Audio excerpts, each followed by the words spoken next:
É uma honra estar trazendo a palavra do Senhor, né, nesta noite. E eu espero que eu consiga falar. Escrever eu consegui, né? Agora falar, vamos ver se eu consigo, porque a gente fica muito nervosa. E a palavra que veio para mim nesta noite, que ardeu no meu coração, essa noite, foi sobre Jeremias. Lá em Jeremias 18, do 1 ao 6, tá? A palavra do Senhor que veio a Jeremias dizendo: levanta-te e desce à casa do oleiro, e lá farei ouvir as minhas palavras. E desci à casa do oleiro, e eis que ele estava fazendo a sua obra sobre as rodas. E como o vaso que ele fazia de barro quebrou-se na mão do oleiro, tornou-se ele a fazê-lo outro vaso, conforme lhe pareceu bem aos olhos do Senhor, aos olhos do oleiro fazer. Então veio a mim a palavra do Senhor, dizendo: não poderei eu fazer de vós como este oleiro, ó casa de Israel? Diz o Senhor: eis que como barro na mão do oleiro, assim sou vós na minha mão, ó casa de Israel. Então, irmãos, assim, muitas vezes é necessário que a gente seja quebrado, que descemos à casa do oleiro, né, para que ele refaça um vaso novo sobre as nossas vidas, para que ele retire todas as impurezas, todas aquelas raízes, sabe, as pedrinhas que a gente vem acumulando perante a nossa caminhada, o nosso processo do dia, né? Só que Jeremias é uma palavra muito conhecida, às 18. Ele fala sobre o trabalhar de Deus, sobre o tratar de Deus com a gente. Mas eu vejo assim, que aqui em Jeremias, se a gente prestar atenção, ele também fala sobre propósito, sobre obediência, sobre o posicionamento, sobre se humilhar na presença do Senhor e sobre ter intimidade com o Senhor. E intimidade com o Senhor não é nada mais, nada menos de que a gente buscar ao Senhor, que a gente orar ao Senhor, né? Para a gente ter intimidade com o Senhor, né? Então, assim, eu vou pontuar algumas coisas aqui do que eu falei para vocês. Referente a posicionamento, lá no primeiro versículo, no segundo versículo, desculpa, ele fala: levanta-te e desce à casa do oleiro. Então o Senhor fala: levanta-te. E levantar é o quê? Se posicionar na casa do oleiro. Se posicionar na presença do Senhor. E muitas vezes a gente não se posiciona. A gente fica acomodado na nossa posição, na nossa condição atual. E isso faz o quê? Nos impede que o Senhor venha trabalhar em nossas vidas. Então a gente tem que ter uma posição perante ao Senhor, para que Ele venha fazer o que Ele tem, que o propósito dele venha ser cumprido na nossa vida, né? E a nossa dificuldade do dia a dia, a nossa luta, a nossa fraqueza, a nossa falta de ânimo, isso muito nos ajuda a ficar prostrado no mesmo canto, a ficar parado, né? E impedindo isso com que Deus haja, com que Deus trabalha. Porque às vezes Deus só precisa que a gente se posicione para Ele trabalhar. E Ele fala bem claro aqui: levanta-te. Levanta-te, se posiciona, né, na presença do Senhor para que Ele venha trabalhar. E o segundo ponto que eu quero falar, irmão, é sobre a gente se humilhar na presença do Senhor, sobre a intimidade com o Senhor. É sobre descer na presença de Deus para falar com Ele, para estar com Ele, né?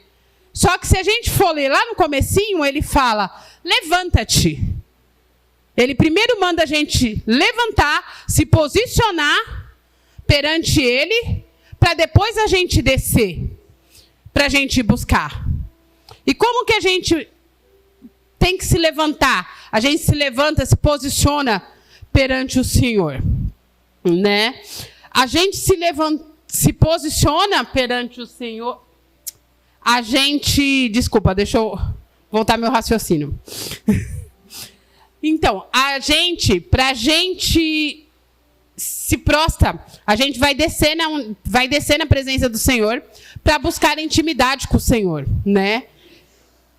Então, ele fala, levanta-se, toma uma atitude, saia do seu comodismo e vá me buscar. Desce a casa do oleiro para me buscar.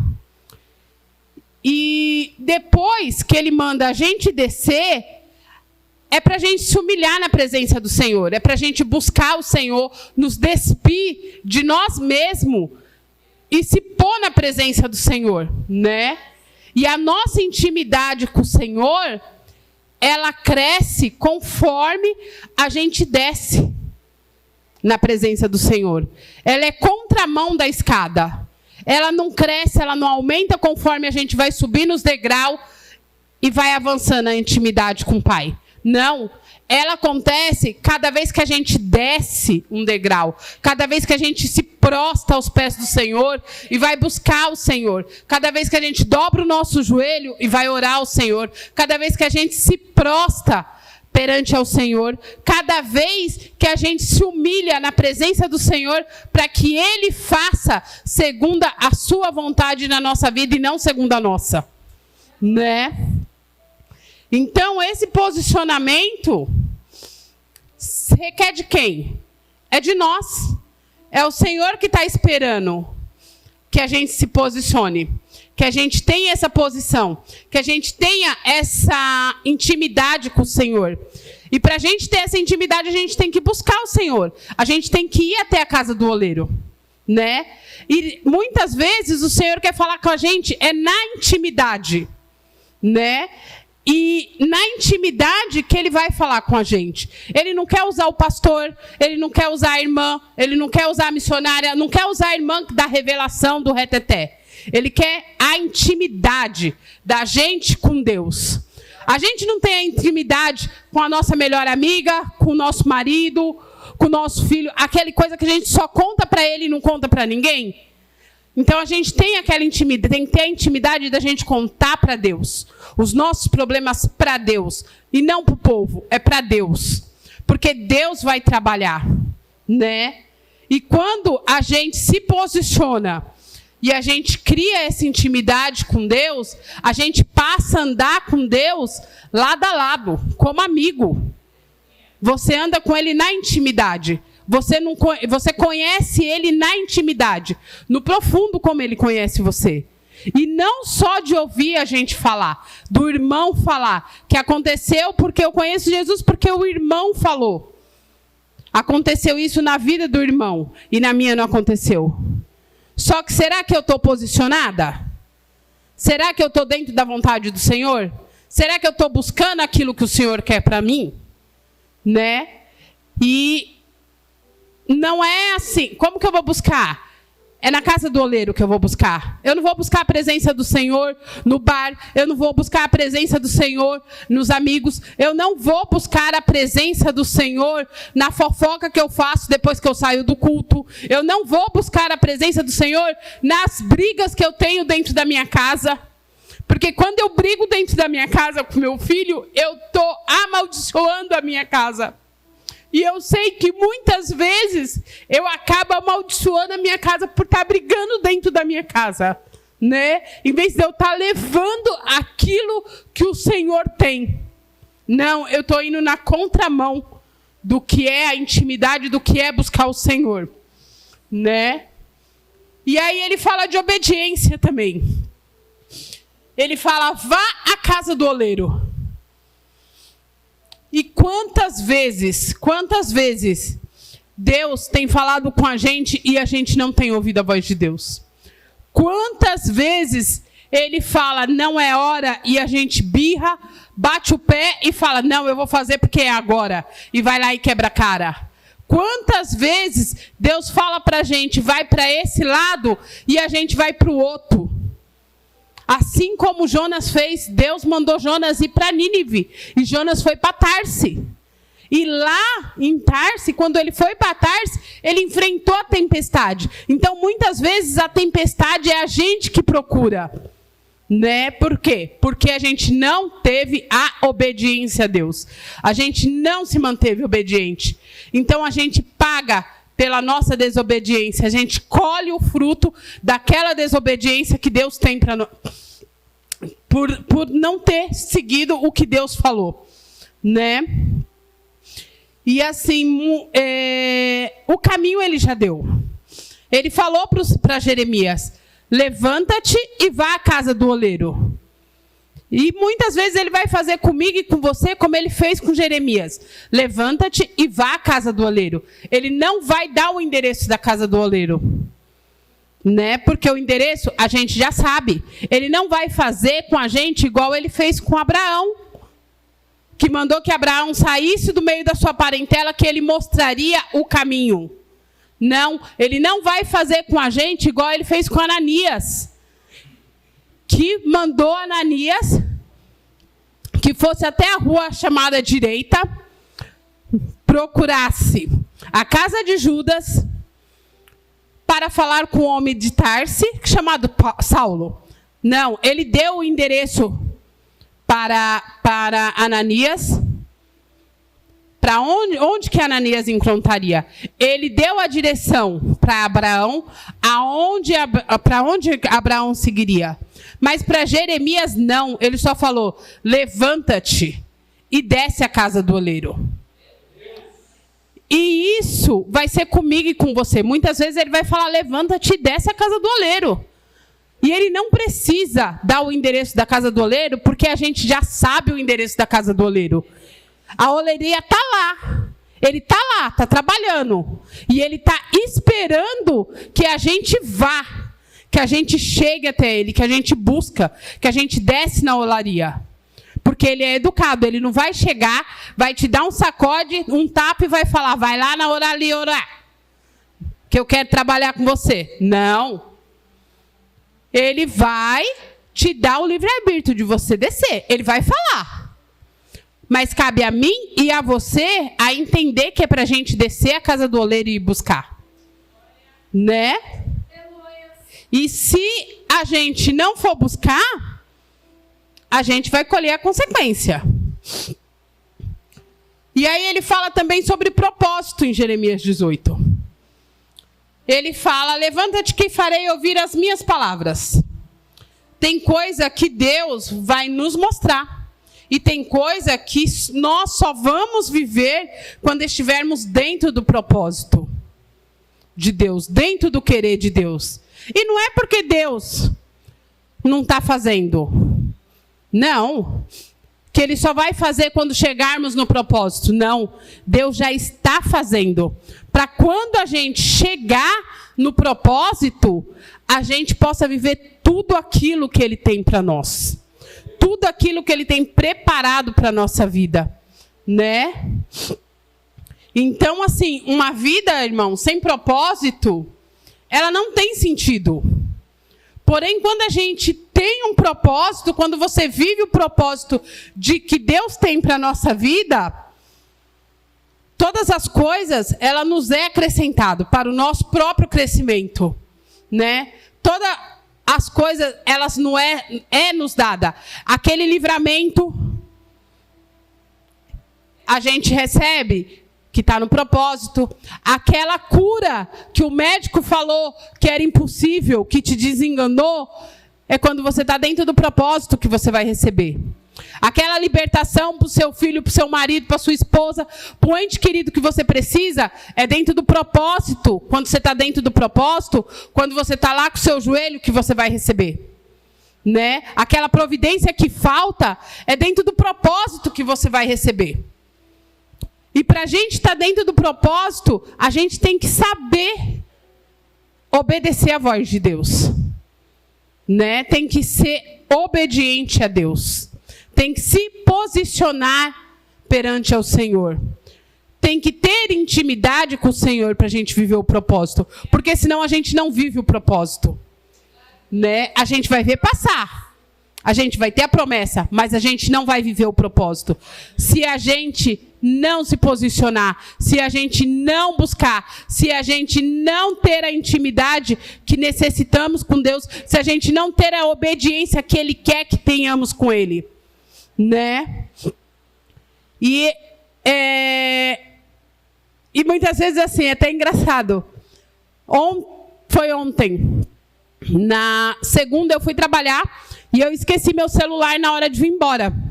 E quando eu esqueci o celular, eu não me preocupei. Eu falei, amanhã eu pego. E aí, tava meu cartão, meu bilhete, o dinheiro que eu tinha, tudo dentro do celular. E eu falei, não tem problema, o Cauã me leva de manhã, todos os dias. Aí ontem, saí, botei o capacete, subi na moto. Ele foi subir, a moto não subiu. Ele falou, mãe, a gente vai ter que ir por baixo, porque a moto não vai subir. E aí ele ia fazer. Eu trabalho do outro lado do cemitério. Atravessou, eu estou dentro da firma. O Cauã desceu, pegou as pistas e está indo. Eu falei, ele vai fazer o caminho mais longo. Dá a volta toda para não pegar a subida para coisar. Chegou na metade das pistas, a moto parou. Aí ele virou para mim e falou assim, mãe, você tem dinheiro? Falei, não, Cauã, não tenho dinheiro. Eu só tenho... Aí ele falou assim, eu só tenho Pix. E agora? E eu já querendo arrancar o pescoço dele, né? Na fúria, com sangue nos olhos, olhando para a cara dele. Aí ele foi no homem na frente, no estabelecimento da frente, para perguntar se o rapaz teria R$5 para mim pagar a condução, que ele faria o Pix para o rapaz. O rapaz falou, não tenho. Ele foi no outro, o outro a mesma coisa. Aí eu lembrei que tinha umas moedas dentro da bolsa. Eu catei as moedas e fui contar as moedas. Eu tinha R$3,35. Não resolvia. Porque o ônibus é R$4,40. Não tinha mais dinheiro. Aí eu saí brava, atravessei a rua e ele, onde você vai? Falei, meu Deus, me deixe em paz. E atravessei a rua. Quando eu atravessei as pistas que eu estou atravessando para o outro lado, eu estava quase perto da casa do Fabinho. Que eu estava atravessando para o outro lado, eu pisei no chão e eu ouvi um barulho. E Deus falou, olha. Eu olhei para o chão, levantei o pé, dei mais um passo, olhei para o chão. Quando eu olhei para o chão, o que tinha no chão? Exatamente R$1,05 que estava faltando da condução. Então, é Deus trabalhando. É pequeno? É pequeno, mas é Deus trabalhando. Para mim, ali não foi pequeno na hora. Por quê? Ou eu ia voltar até em casa e ver se minha prima estava acordada para me dar um dinheiro para mim ir trabalhar, ou eu ia ter que ligar para minha irmã e falar, vem me buscar porque eu não tenho dinheiro. Meu dinheiro está na firma. Mas Deus proveu aquela hora. Né? E aí, voltando lá no texto, irmão, fala assim, o vaso se estragou na mão do oleiro. Não é porque estamos na mão do oleiro que o vaso não vai se estragar, que o vaso não se quebra. Muitas vezes, é necessário que esse vaso se quebre, né? Para que o oleiro refaça o vaso. E o oleiro, ele não descarta nem um pedacinho. Ele trata, ele trabalha, ele molda e refaz o vaso, né? E o que é esses pedacinhos? O que é ser quebrado o vaso? É tirar as raízes, as impurezas, as pedrinhas, tudo aquilo que eu falei lá no começo. Que é o quê? A nossa arrogância, a nossa soberba, a nossa desobediência, a nossa religiosidade, porque eu acho que eu sou mais santa do que a irmã, que eu acho que eu mereço mais do que a irmã, né? A nossa desobediência com o Senhor. Então, o Senhor, às vezes, nos leva para a olaria, quebra e nos trata. né? Ele molda de novo, pega cada pedacinho e molda novamente. Pega a argila e molda novamente, né? E às vezes é esse pedacinho, esse pequenininho pedacinho, que a gente não dá importância. Às vezes é um caquinho de nada. Mas se você quebrar um copo e faltar esse caquinho, você não consegue montar ele de novo, colar ele de novo. Então, ele tem que ser tratado. E, às vezes, é esse pedacinho que precisa ser tratado, né? E é esse pedacinho que Deus está tratando. É esse pedacinho que a gente esconde lá naquela gaveta para ninguém saber. É esse pedacinho que falta para a gente ser restaurado, para a gente ser feito um vaso novo, para a gente ser cheio do azeite do Senhor, cheio do Espírito Santo do Senhor. Né? É esse pedacinho que falta ser tratado para que o Senhor venha trabalhar no meio da nossa vida. Né? E eu fui pesquisar. Quantos tipos de barros existem? Para saber. E existe mais de 200 tipos de barros no planeta. São 200 tipos de barros. E desses 200 tipos de barros, apenas 8 servem para fazer barro. E o oleiro, ele conhece clinicamente cada barro. Então, o oleiro conhece clinicamente eu e você, cada um de nós. Ele conhece clinicamente. Porque antes da gente existir, antes da gente nascer, a gente já existia no coração do Senhor. E ele não descarta o vaso. Mesmo quebrado, ele não descarta. Porque a gente é precioso para o Senhor. A gente é valoroso para o Senhor. E se eu e você hoje estamos aqui, é porque somos privilegiados de estar aqui. O oleiro nos escolheu para estar aqui. Né? E se a gente perceber lá no texto, também fala que quando Jeremias chegou na olaria, o oleiro já estava trabalhando. Ele não começou a trabalhar quando Jeremias chegou. O oleiro já estava trabalhando. E muitas vezes não é porque a gente não está vendo o oleiro trabalhar que significa que ele está de braço cruzado, que ele não está trabalhando. Porque muitas vezes a gente fala, estou passando na prova, estou sendo amassada, estou toda quebrada, toda lenhada, e eu não estou vendo nada. Deus não está trabalhando. Deus esqueceu de mim. Não, o oleiro já está trabalhando. Né? Ele não descartou a gente. E ele é um artesão. A Bíblia fala que o oleiro é um artesão. Que Deus é um artesão. E o oleiro, ele precisa do tempo para ele trabalhar. Ele dedica a cada detalhe um tempo precioso pela minha e pela sua vida, para trabalhar na minha e na sua vida, né? E vai levar o tempo que for necessário. E às vezes a gente quer para ontem. E o nosso tempo não é o tempo de Deus. Então a gente tem que saber que o oleiro vai trabalhar no tempo que for necessário, para que a gente seja refeito e cheio do seu azeite, cheio do seu espírito, né? E é necessário que a gente muitas vezes se quebre para ele trabalhar,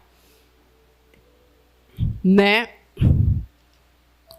E se a gente pegar também lá em Isaías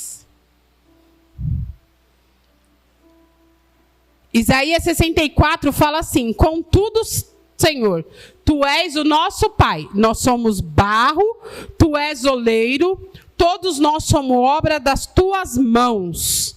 Se nós somos obras da mão do Senhor, ele nos molda e nos coloca da vontade e do acordo que ele está. Então, se a gente está fora, ele vai nos moldar e vai nos colocar na posição que ele quer. Mas eu volto a repetir, Jesus, Deus, ele é educado. Ele não vai trabalhar se você não quiser que ele trabalhe. Se você não permitir que ele trabalhe. Então, para ele trabalhar, a gente tem que permitir que ele trabalhe. Para que ele trabalhe na nossa vida.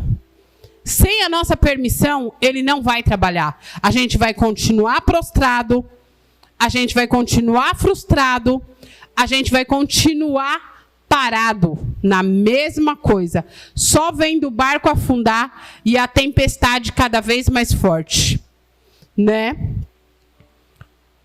E Deus tem um modo muito particular de trabalhar, né? Hoje, eu estou com 44 anos. Eu sou cardiopata e meu coração funciona 16%, que foi o resultado do último exame que eu fiz. 16%. Então, quando eu vou para o médico, eu sou estudada no hospital. Né? Porque o médico fala que não tem como uma pessoa com a capacidade de função que tem o meu coração tá de pé. Não tem como eu estar respirando e não depender de um aparelho para me respirar. Né? Só sendo obra de Deus. Pelos médicos, eu tenho que fazer um transplante. Mas eu tenho o hábito de dizer que eu sou transplantada de Jesus. Que Jesus me transplantou. Porque quando eu descobri, eu tinha 29 anos. E como que eu descobri que eu tinha um problema no coração? Um ano antes eu tinha feito um exame e não tinha dado nada. Nada. No meu aniversário de 29 anos, no mês do meu aniversário, eu comecei a passar mal. E eu comecei a ficar enjoada, a vomitar. Nada parava no meu estômago. Tudo que eu colocava, até a água que eu bebia, eu colocava para fora. Falei, eu fiz o teste, não estou grávida, mas minha menstruação também não está descendo. E eu estou cada dia pior. E no meio dessa situação, eu não dormia. Eu ficava 15, 20 dias direto sem dormir. Então, se eu sentasse no chão e eu fizesse assim, a Cláudia falava, deixa ela dormir. É os 5 minutos que ela vai dormir, não mexe nela. A minha mãe era a mesma coisa. E no meio disso tudo, a gente fez uma campanha de oração, né? Que foi até o pastor Ivan que fez essa campanha na minha casa. Aí ele fez a campanha de 7 dias, 7 sexta-feiras, e eu melhorei. Falei, melhorei, resolveu o problema. No último dia da campanha, a minha mãe, eu lembro como se fosse hoje. A minha mãe, ela virou e falou assim, se Deus me levar hoje, eu estou feliz porque a minha filha reagiu. A minha filha está bem. No outro dia, a minha mãe faleceu. Deus recolheu a minha mãe. Só que Deus me tirou da cama, me colocou de pé, para que eu passasse por esse processo. Quem achou minha mãe foi o meu filho. Eu levantei, conversei com a minha mãe, e eu falei, eu vou voltar e eu vou dormir porque eu estou com sono. E aí eu deitei na cama da minha mãe e comecei a conversar com ela. E ela na cozinha e eu no quarto conversando com ela. Do quarto conversando com ela. E aí teve uma hora que eu falei assim, mãe, eu vou dormir que eu estou com sono. E ela falou, dorme, filha. Dorme, aproveita que você está com sono. E dorme. E com isso, a Cleide ligou, porque era vésperas do casamento do meu irmão. E ela tinha marcado com a Cleide de comprar a roupa para o casamento do meu irmão. Né? E ela não atendeu o telefone, eu levantei para atender o telefone. Eu passei desse lado da mesa, a minha mãe estava caída desse lado da mesa. E eu não vi que minha mãe estava caída. E eu atendi o telefone e voltei para o quarto. E ainda a Cleide falou, fala para a mãe que eu já estou indo, para ela ficar pronta. E eu falei exatamente essas palavras para a Cleide. Aquela louca não está aqui. Ela deve ter ido no bar e deixou o fogo no leite. O leite no fogo. E derramou o leite, apagou o fogo e o gás ficou vazando. Eu falei, qualquer dia ela vai matar a gente. Mal eu sabia que ela estava em óbito atrás da mesa. E entrei para o quarto. Eu deitei na cama novamente, o Cauã levantou para ir no banheiro. E o Cauã tem mania de abrir geladeira. Ele levantou para ir no banheiro e ele foi até a geladeira. Quando ele foi na geladeira, ele encontrou a minha mãe no chão. A minha mãe, ela caiu de um jeito que se ela caísse, não tinha como não ouvir. Porque ela caiu entre as cadeiras da mesa. Ela se apoiou, eu acredito que ela se apoiou e foi baixando. A perna dela estava entre uma cadeira e outra cadeira. Não fez um barulho, né? E aí o Cauã falou, mãe, a avó está caída. E eu já levantei correndo, gritando. A Cláudia já acordou no susto também. E antes de eu chegar até minha mãe, eu caí no chão. E a Cláudia passou por cima de mim para chegar até minha mãe. E da onde eu caí, eu vi a minha mãe. E minha mãe já estava com os lábios roxos, né? E eu falei, a minha mãe está morta. E aí eu não fui até minha mãe. Eu saí para fora para gritar meu primo para socorrer a minha mãe. E eu fiz um escândalo no quintal que veio meu primo só de cueca, meus vizinhos todos para dentro da minha casa. E eles tiraram a minha mãe. E quando eles tiraram a minha mãe, o meu primo que trabalha no hospital também já tinha percebido que minha mãe estava morta. Mas eles pegaram a minha mãe, levaram para fora na área e eles queriam deixar a minha mãe ali. E meu primo falou, não, que eu vou socorrer. E jogou dentro do carro. Só que ele jogou ela dentro do carro, entrou a namorada dele e minha outra prima e puxou ela. E ele saiu louco com o carro. E ficou eu e a Cláudia e o Cauã para trás. E ele só deixou a minha mãe no hospital com as meninas e voltou e pegou a gente. Porque ele já sabia que minha mãe estava em óbito. E quando a gente entrou no hospital, que a gente entrou no carro, a Cláudia perguntou para ele, e minha mãe? Ele não respondeu. E eu olhei para ele e eu só balancei a minha cabeça. E ele só fez assim, com a cabeça também. E quando a gente chegou no hospital, a Cláudia foi para um lado da sala do hospital, encontrou com as minhas primas, que estavam fazendo a ficha, e eu entrei no hospital. E conforme eu entrei, parece que Deus me guiou, que eu entrei exatamente na sala, eu invadi o hospital, e eu entrei exatamente na sala que minha mãe estava.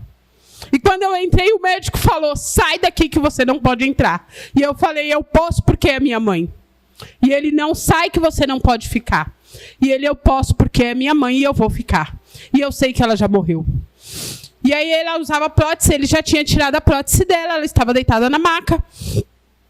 E aí ele falou, então já que você vai ficar, você vê os papéis, vai pegar os papéis, você tem que ir na delegacia para poder dar andamento nas coisas. E eu fui para a delegacia com meu primo. E quando chegou na delegacia, eu falei, meu Deus, e agora? Falei, como que eu vou avisar ao meu irmão que saiu para ir comprar as coisas para o casamento e vou avisar a Cleide que está vindo, está no meio do caminho. Aí eu liguei para a Cleide e falei, olha,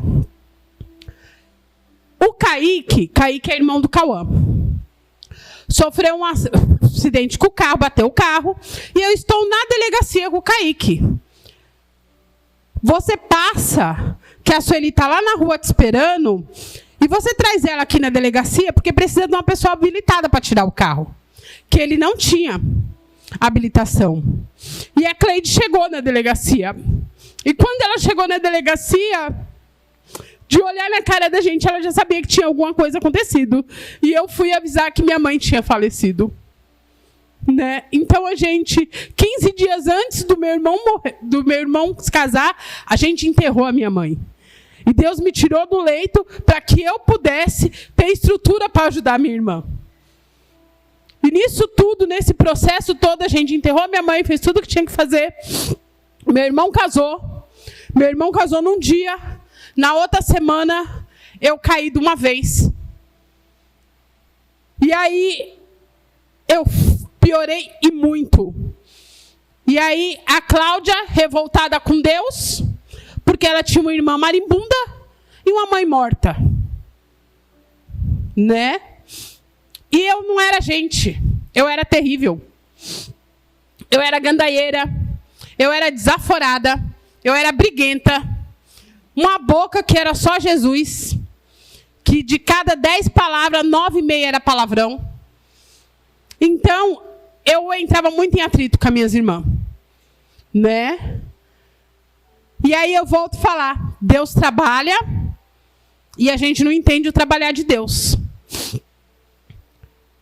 Quando eu caí ruim, fiquei ruim, que foi a fase mais crítica que eu fiquei, que a minha mãe pegou uma parte, mas não pegou a pior, né? Quem cuidou de mim foi, a maior parte foi a Cláudia, porque ficou eu, a Cláudia e o Cauã dentro de casa. O Cauã com 13 anos, né?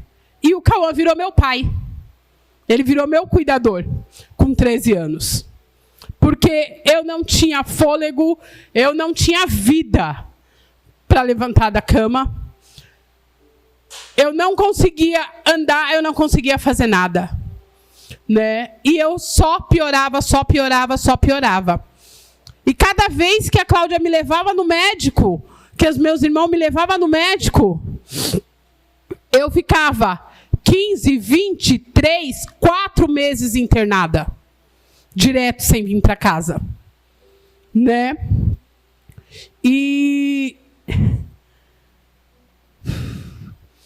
no meio disso tudo, dessas internação de vai e volta, chegou um tempo que eu falava, meu Deus, eu vou para o hospital e eu sei que eu vou ficar internada. Né? E aí, a gente em casa, eu ficava em casa, a Cláudia saía para trabalhar, o Cauã saía para ir para a escola, que ele estudava o dia inteiro, só que eles não sabiam se eles iam chegar e eu ia estar viva.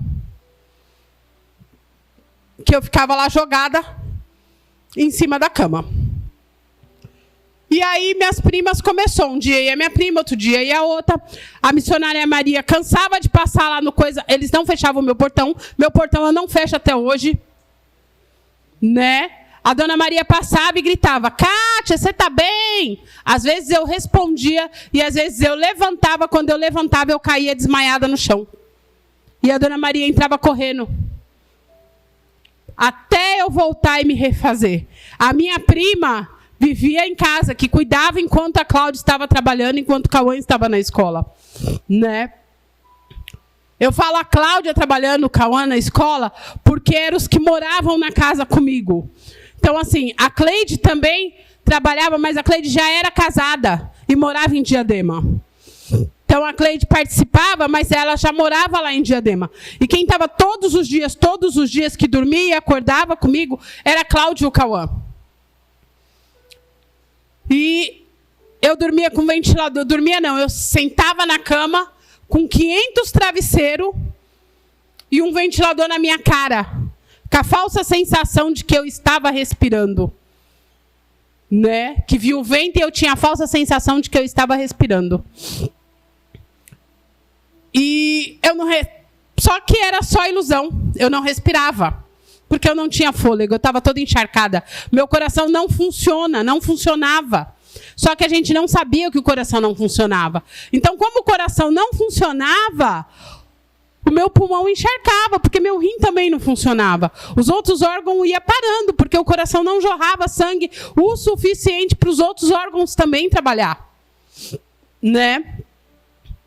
E nessas internações de vai e vem, muitas das vezes o médico falava para a Cláudia assim, para a Cleide, para o meu irmão, leva para casa, ela vai para casa. E eles falavam, mas e se ela passar mal? Se ela passar mal, vocês traz, que se der tempo, a gente socorre, senão a gente assina o óbito. Porque a gente não tem mais o que fazer. O que a gente tinha que fazer por ela, a gente já fez. O caso dela é só transplante. Né? E aí, numa dessas internações, na última, eu lembro que numa das internações, acho que foi na internação que eu fiquei 4 meses, que foi a que eu fiquei mais tempo, o médico falou que ele não tinha mais o que fazer. Né? E às vezes eu discutia com os médicos, e elas chegavam lá e eu estava brava no quarto, no hospital, e falava, a médica falou isso, isso e isso, eu quero ir embora, estou de saco cheio de ficar no hospital, estou cansada, deixa eu ir para casa. E não ia, e eu não vinha para casa. E aí teve um Natal, que eu estava internada já fazia tempo, e o médico me liberou para mim vir em casa, passar o Natal, né? E aí eu vim, ele não assinou a minha alta. Ele liberou para que eu viesse em casa. E a Cleide assinou responsável para que eu viesse em casa. Então, quando ele liberou para que eu viesse em casa, sem assinar a minha alta, é o quê? Vá se despedir da família que você vai morrer. E aí eu saí no dia 23, no dia 23, passei dia 24, no dia 25, eu voltei para o hospital. Que eu tinha que voltar para o hospital. Né? E aí foi a internação mais longa que eu tive, de ficar no hospital. E no meio disso tudo, Deus trabalhando. Que a primeira internação que eu fiquei, o meu convênio não queria aceitar. Que foi quando descobriu que eu tinha um problema no coração.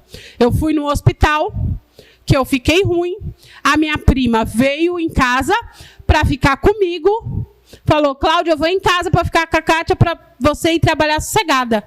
Quando ela chegou em casa, ela me viu, ela entrou em desespero. E ela começou a ligar para as meninas. E ela falava, você volta do serviço agora que ela está morrendo. Você volta agora que tem que levar ela para o hospital que ela vai morrer aqui. Se você não voltar, ela vai morrer dentro de casa. E foi quando elas voltaram, me pegaram, levaram para o hospital. E foi quando realmente descobriu qual era o meu problema, que era do coração. E aí o médico não queria, o convênio não queria liberar para que eu ficasse internada. E os médicos toda hora, o povo toda hora assina para pagar, que era ela ficar internada, senão tem que ir embora. Assina com coisa. E nisso tudo, o médico que me atendeu comprou a briga. Né? Comprou a minha briga com o convênio. E o médico falou, ela não sai daqui se não for ficar internada. Eu não assino a alta dela. E aí o convênio falou que me levava para o outro hospital. Que ficaria internada, mas que eu tinha que sair de lá e ia para outro hospital que ele me internaria. E o médico falou que eu sairia, mas que o convênio tinha que vir me buscar. Tinha que mandar uma ambulância para me levar para o convênio. Né? Essa foi a primeira briga do médico. Foi a primeira...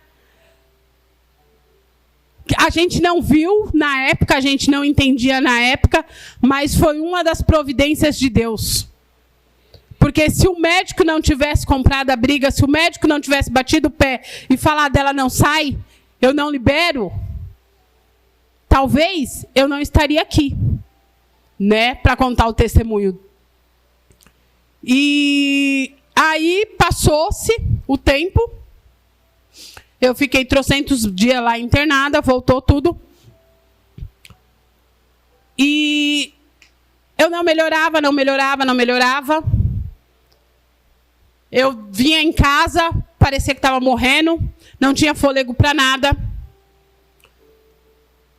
E um dia, eu ia para a igreja, porque o pastor Ivan passava, como ele morava do lado da minha casa, e a gente se conhece desde pequeno. Ele falava, você quer ir para a igreja? Eu passo aí e te pego. E eu ia para a igreja. Se ele estivesse aqui, ele ia falar, ela parecia um mulambo sentada. Aí ele chegava, me colocava no banco que eu sentava, eu ficava, que eu não aguentava levantar. Para vir embora, era a mesma coisa. E no meio desse processo todo, a minha casa chovia mais dentro do que fora. Que a gente puxava com o rodo a água do teto. E o teto caiu. O reboco do teto caiu. E eu passei a dormir debaixo da mesa. Porque era o único espaço que tinha dentro da minha casa. Era debaixo da mesa. Né? Eu colocava o colchão, a Cláudia colocou o colchão e eu ficava o dia inteiro. E aí, veio, Deus proveu, arrumou tudo, mas mesmo assim eu continuei ruim. Né? E novamente, no meio dessas altas, vai e volta, vai e volta, vai e volta. E o médico falando, traz que não tem mais nada o que fazer, eu assino o óbito.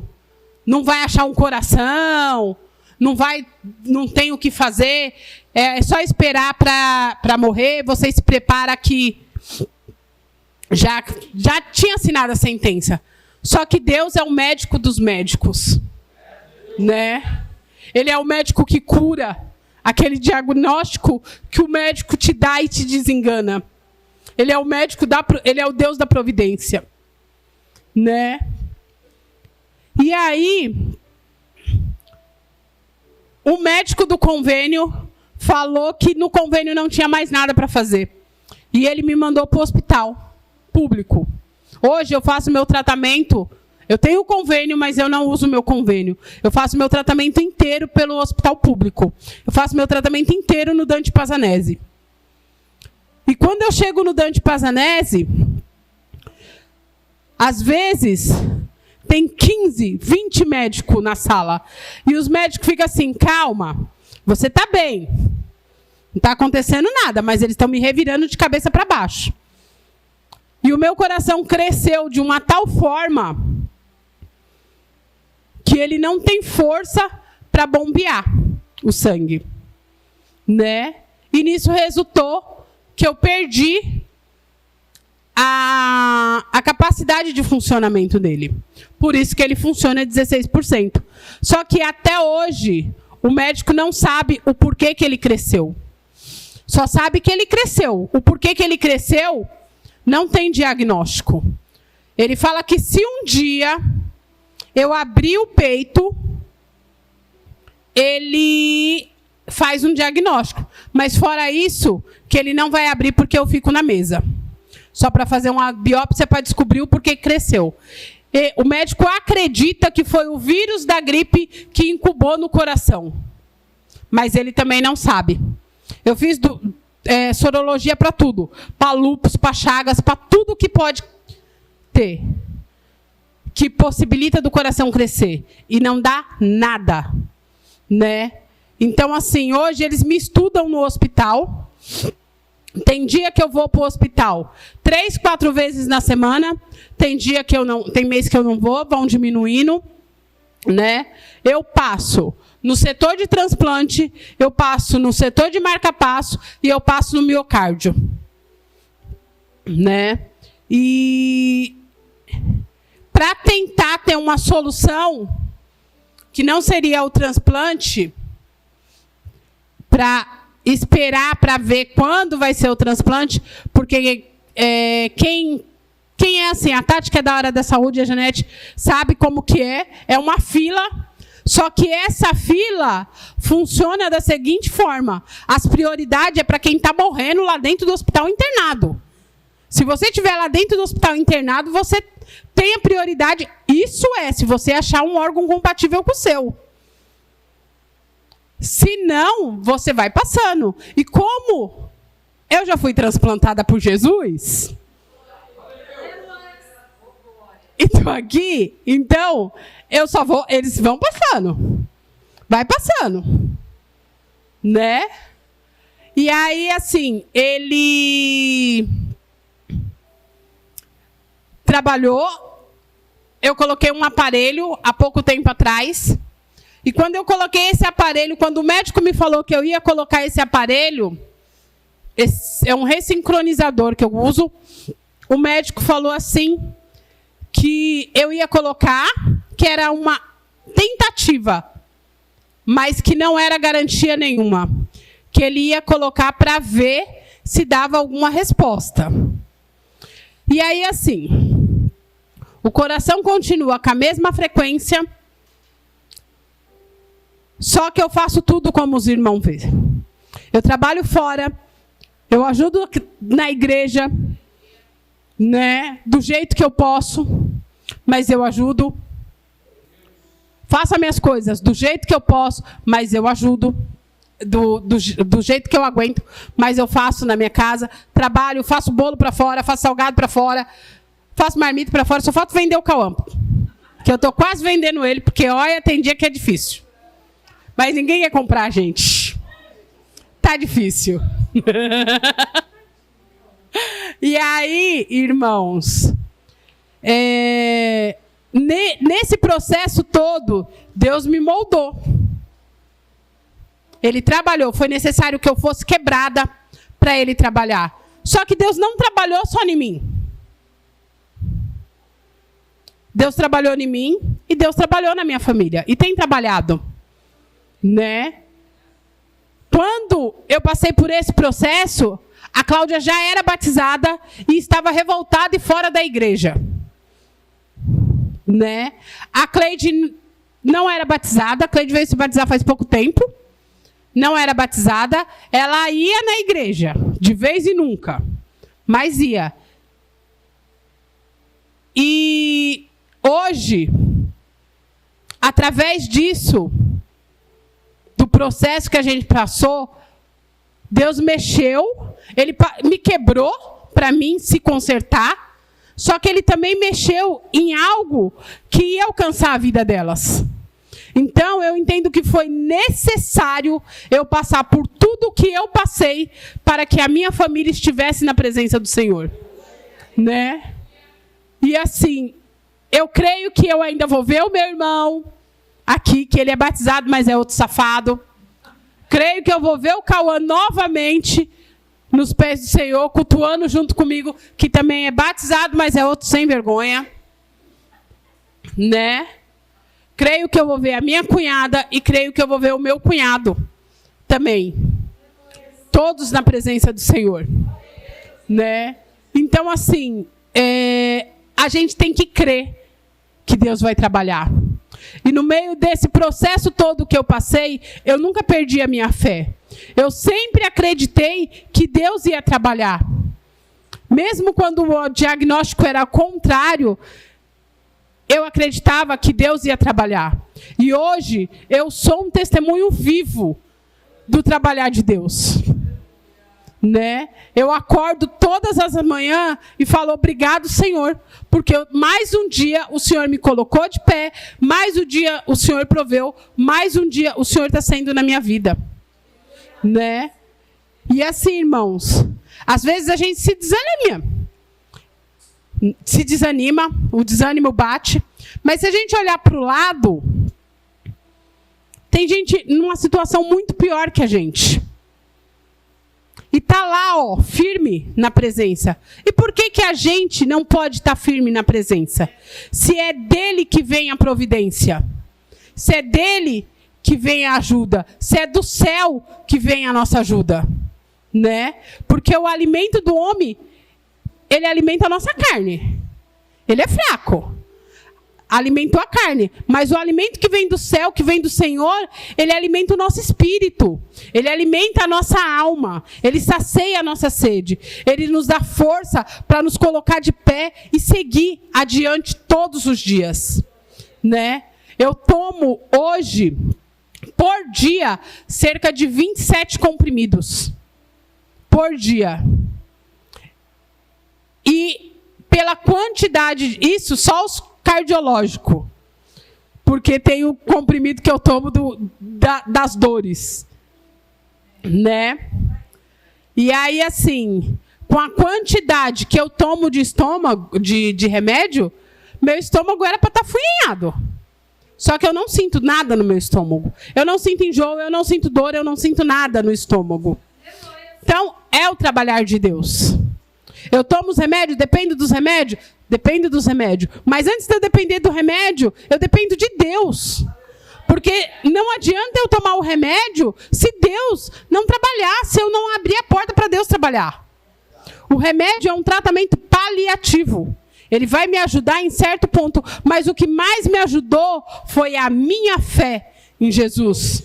Foi o que mais me impulsionou a andar, foi o que mais me impulsionou a seguir em frente e acreditar que hoje eu estaria aqui, né? Esse diagnóstico, ele dura, entre aspas, quase 15 anos, que eu tinha 29, hoje eu tenho 14.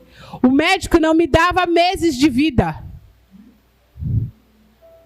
Então, para uma marimbunda que estava morrendo, eu estou no lucro. Deus achou graça em mim. Por quê? Porque somos vasos preciosos para o Senhor. E Ele não nos descarta. E assim como Ele não me descartou, Ele não descarta nenhum de vocês. Né?